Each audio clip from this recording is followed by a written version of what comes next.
இன்றைக்கி என்னோட Monday mini vlog பார்க்கலாமா. சம்மர் ஹாலிடேஸ்க்கு முன்னாடி பையனுக்கு பாதி எக்ஸாம் முடிஞ்சிருந்தது. மிச்சம் 3 எக்ஸாம் வந்து பெண்டிங்கில் இருக்குது.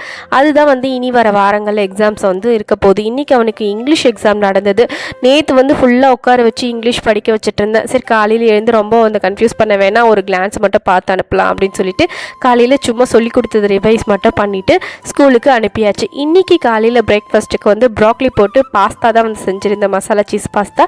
இந்த ரெசிபி ஏற்கனவே சேனலில் இருக்குது, வேணுன்றவங்க செக் பண்ணி பாருங்கள். ஃபைனலாக கொஞ்சம் கரம் மசாலாவும் சர்க்கரையும் போட்டுட்டு பேலன்ஸ்டாக இருக்கும் பாஸ்தா, ரொம்பவே சூப்பராக இருக்கும், ட்ரை பண்ணுங்கள். மதிய லஞ்சுக்கு இன்றைக்கி முருங்கைக்காய் கத்திரிக்காய் ரெண்டும் சேர்த்து காரக்குழம்பு தான் வந்து ப்ரிப்பேர் பண்ண போகிறேன். கூட கேரட் பீன்ஸ் பொரியல். 2-3 நாளாகவே மாவு அரைக்கணும்னு யோசிச்சிட்டே இருந்தேன். வீக்கெண்ட்ஸில் அப்படியே ஓடிடுச்சு. சரி இன்றைக்காவது மாவு அரைச்சி வைப்போம் அப்படின்னு சொல்லிட்டு காலையில் எழுந்ததுமே பார்த்தீங்கன்னா இட்லிக்கும் தோசைக்கு ஊற போட்டுட்டேன். கம்புக்கு வந்து தோசைக்கு ஊற போட்டிருந்தேன், நார்மல் ரைஸ் வந்து இட்லிக்கு ஊற போட்டு அரைச்சி எடுத்து வச்சாச்சு.